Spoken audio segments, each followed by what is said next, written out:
नमो नमः बच्चों, आप सबका कीर्ति संस्कृति स्कूल में स्वागत है। आज हम लोग करने वाले हैं जशत्तु संधि के बारे में। जशत्तु संधि व्यंजन संधि का एक प्रकार है, उसके अंदर व्यंजन संधि अभी हमारा टॉपिक चल रहा है, उसमें आज हमारा टॉपिक है जशत्तु संधि के बारे में और पूर्व सवर्ण संधि के बारे में आज हम करने वाले हैं। तो जशत्तु संधि का सूत्र क्या है? झलाम जशो अंते। क्या है? झलाम जशो अंते। झलाम जशो अंते। ये झलाम जशो अंते सूत्र क्या कहता है कि पद के अंत में विद्यमान झल के स्थान पर जश आदेश हो जाता है, ये सूत्र कहता है। तो पद के अंत में झल प्रत्याहार, इसका मतलब हुआ कि यहाँ पर हमारा पद के अंत में झल वर्ण हो प्लस कोई भी व्यंजन या स्वर होना चाहिए। व्यंजन या स्वर के साथ उसका संधि होगा तो उसके स्थान पर जश आदेश हो जाएगा। अब हमें ये जानना जरूरी है कि झल प्रत्याहार में कौन कौन से वर्ण आते हैं। तो झल प्रत्याहार में कौन कौन से वर्ण आते हैं? तो झभें, घर, दस, जबगर, दस, ख, फ, छ, ठ, थ, च, ट, तव, क, पय, श, श, र और हल, है ना। लौ तक हमें जाना है। ये सारे हमारे झल प्रत्याहार में वर्ण आते हैं। तो लिखते हैं, चलिए। झ, भ, घ, ढ, ध, ज, व सब हलंत्यम है ना। ज, व, ग, ड, द, श नहीं आएगा। उसके बाद आएगा ख, फ, छ, ठ, थ, च, ट, त, क, प, श, श, स और ह, है ना। सब हलंत्यम है हमारा। ये सारे व्यंजन है हलंत्यम में है। तो ये हमारे हो गए झल प्रत्याहार के वर्ण। इसमें कौन कौन से वर्ण आए? हमारा पहला वर्ण आया, दूसरे वर्ण आए, तीसरे वर्ण आए, चौथे वर्ण आए तथा। ये सारे हमारे वर्ण हैं। तथा ऊष्म वर्ण आया। कौन सा आया? तालव श, मूर्धन्य श, दंत स और ह। ये सारे हमारे झल प्रत्याहार के अंतर्गत आते हैं। झल प्रत्याहार में पंचम वर्ण को छोड़कर सारे वर्ण आ जाते हैं। और ऊष्म वर्ण भी एक आते हैं। इसके बाद हमारे जश वर्ण क्या हुआ? जश प्रत्याहार में कौन कौन से वर्ण आते हैं? तो जश प्रत्याहार में तीसरे वर्ण आते हैं। कौन से?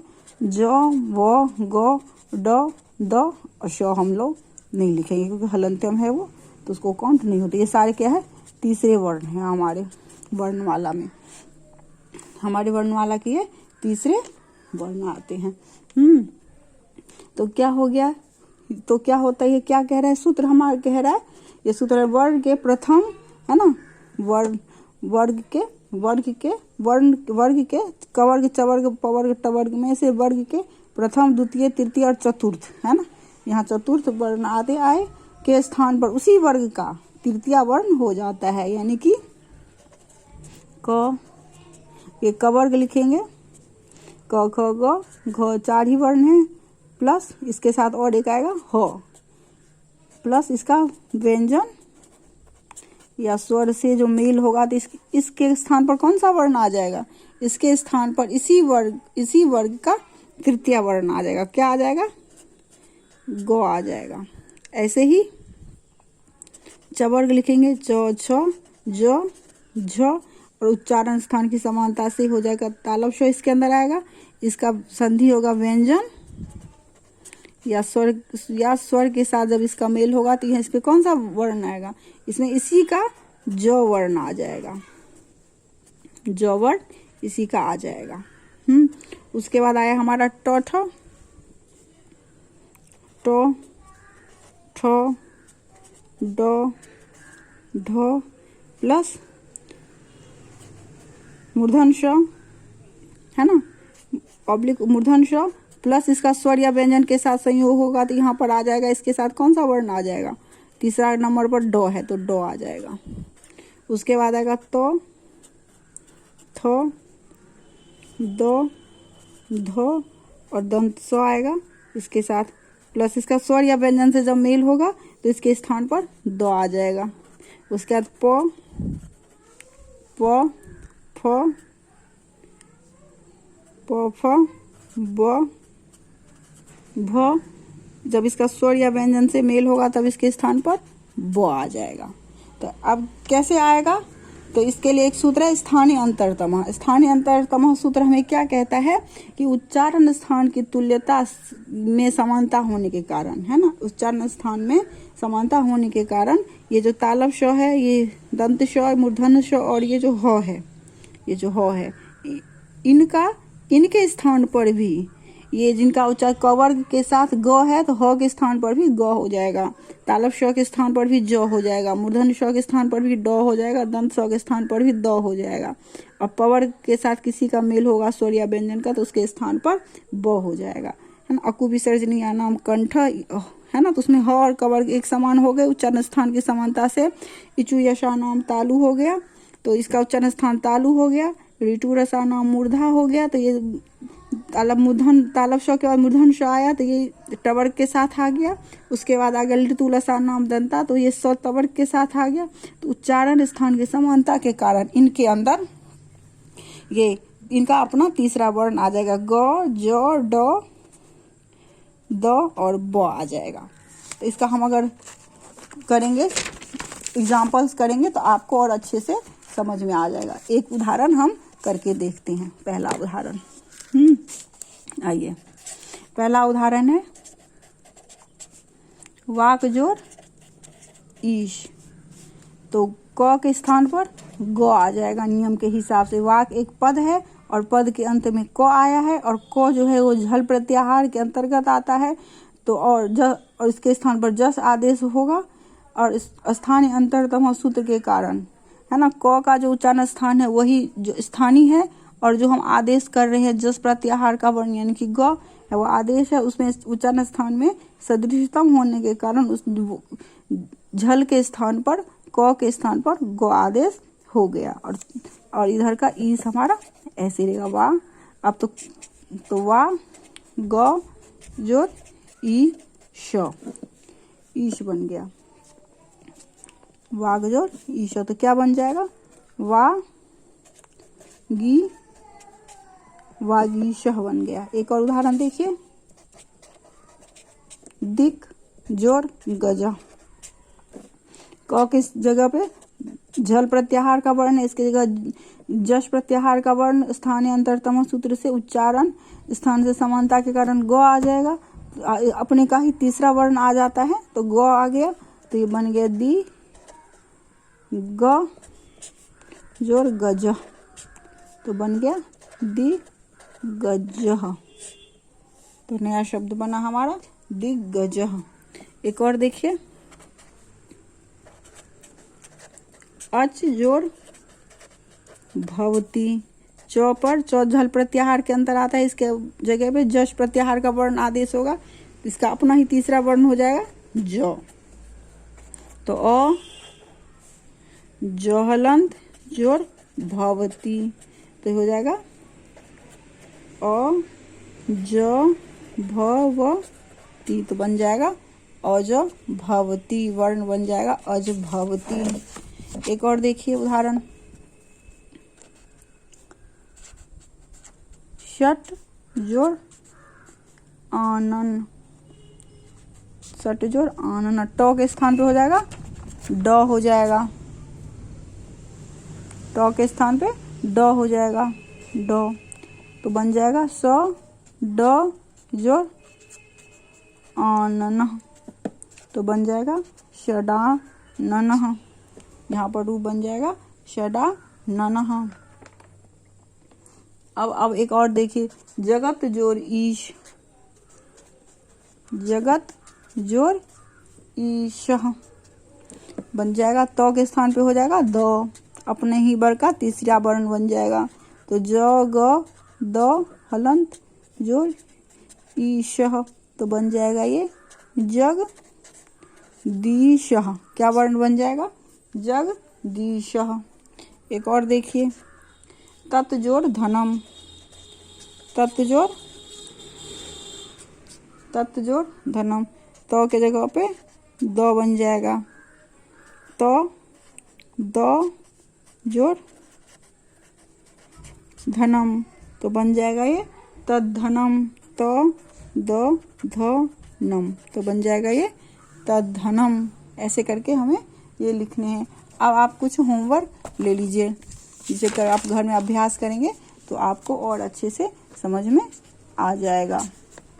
पहला उदाहरण है वाक जोड़ दानम,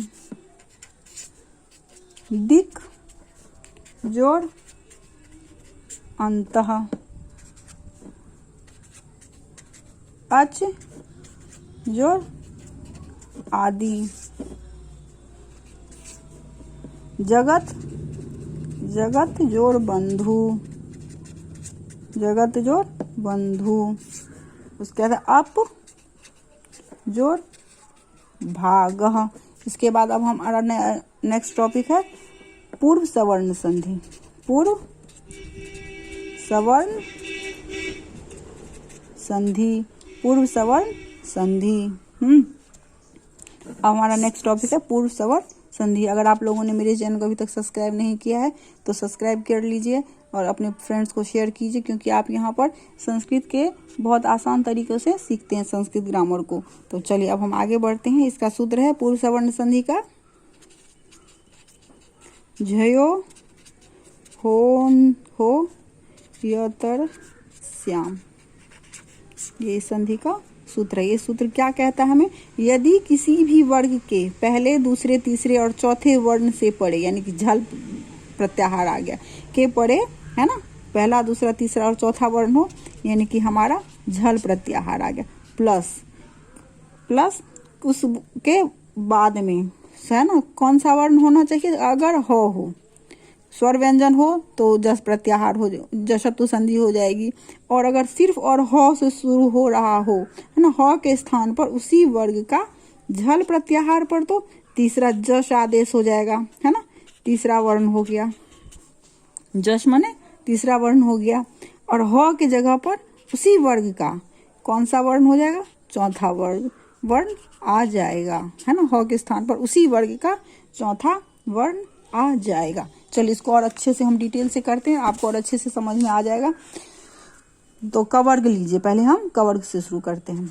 तो क ख ग घ हो प्लस हो, तो क्या हो जाएगा, इसका ह के जगह पर कौन सा, इधर तो तीसरा वर्ण हो जाएगा, है ना, तीसरा वर्ण आ जाएगा।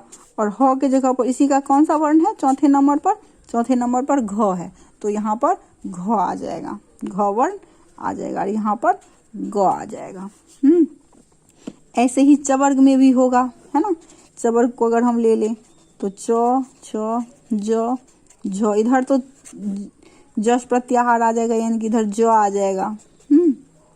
सब हलंत्यम है क्योंकि सब व्यंजन है, प्लस अगर ह है तो इसी का ही चौथा वर्ण यहाँ पर झ हो जाएगा, है ना, ह से शुरू हो रहा होगा तो सबका अपना इधर तीसरा इधर चौथा ऐसे करके आ जाएगा, ह के स्थान पर झ हो जाएगा।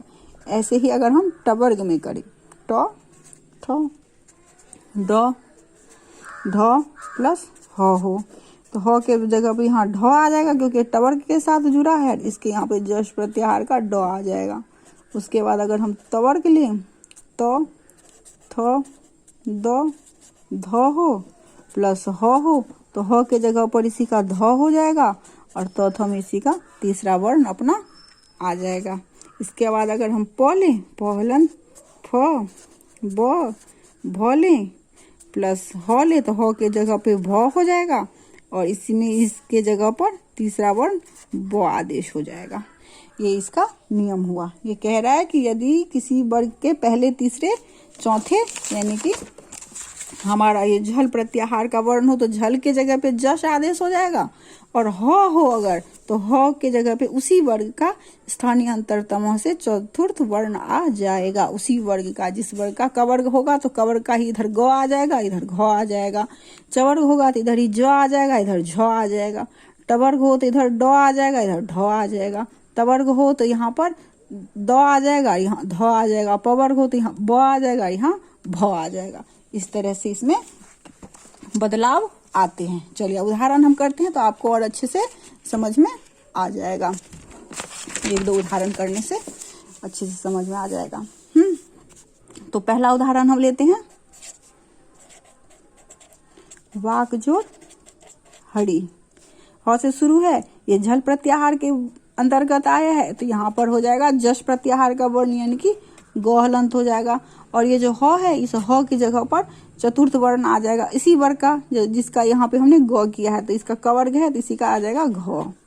तब ये बन जाएगा वा ग हलंत जोड़ घ ड़ी। तो क्या बन जाएगा शब्द हमारा, बाघड़ी। तो वर्ण बन जाएगा वाघड़ी, है ना। घ यहाँ हलंत में नहीं है, यहाँ पूर्ण है तो पूर्ण ही हमने लिया है। एक और उदाहरण देखिए, तत् जोड़ हितम। तवर का आ जाएगा, झल प्रत्याहार के अंतर्गत है, तो झल प्रत्याहार जश में बदल जाएगा, तो यहाँ पे द आ जाएगा और ह की जगह पे हमारा ध आ जाएगा। तो बन जाएगा त द हलंत जोड़ धीतम। तो बन जाएगा शब्द हमारा तद्धितम। तो बन जाएगा तद्धितम। अगला उदाहरण देखिए, एक और उदाहरण, अगला उदाहरण एक और उदाहरण देखिए, अच जोड़ हला। अच जोड़ हला, तो च के जगह पे झल प्रत्याहार का तीसरा ज आ जाएगा, ह की जगह पे इसी का चौथा झ आ जाएगा। तो अब इसको मिलाइए, च ज जोड़ झ अल्लाह। तो बन जाएगा चल झलह, झलह बन रूप होगा। अब इसमें आप कुछ होमवर्क ले लीजिए, इसको आप घर से करके अभ्यास कीजिए। तो अगर आपको कोई दिक्कत होगा तो आप कमेंट सेक्शन में पूछिएगा, जो भी आपको दिक्कत आए, कोई भी चीज़ आपको अगर किस वीडियो से, कीर्ति संस्कृत स्कूल के वीडियो से संबंधित आपको कोई भी परेशानी या दिक्कत हो, जो चीज़ समझ में नहीं आए, उसको कमेंट सेक्शन में पूछ लेना है, ताकि कोई दिक्कत नहीं आए आपको समझने में, है ना। जशतु संधि होनी चाहिए थी यहाँ पर, लेकिन ह है तो एक नया सूत्र आया, तो जशतु के स्थान पर अगर ह रहेगा तो जशतु नहीं हो करके पूर्व सवर्ण संधि होगी। इसको आप अच्छे से घर में अभ्यास करिए और खूब मन लगा के बच्चों पढ़ाई कीजिए। धन्यवाद।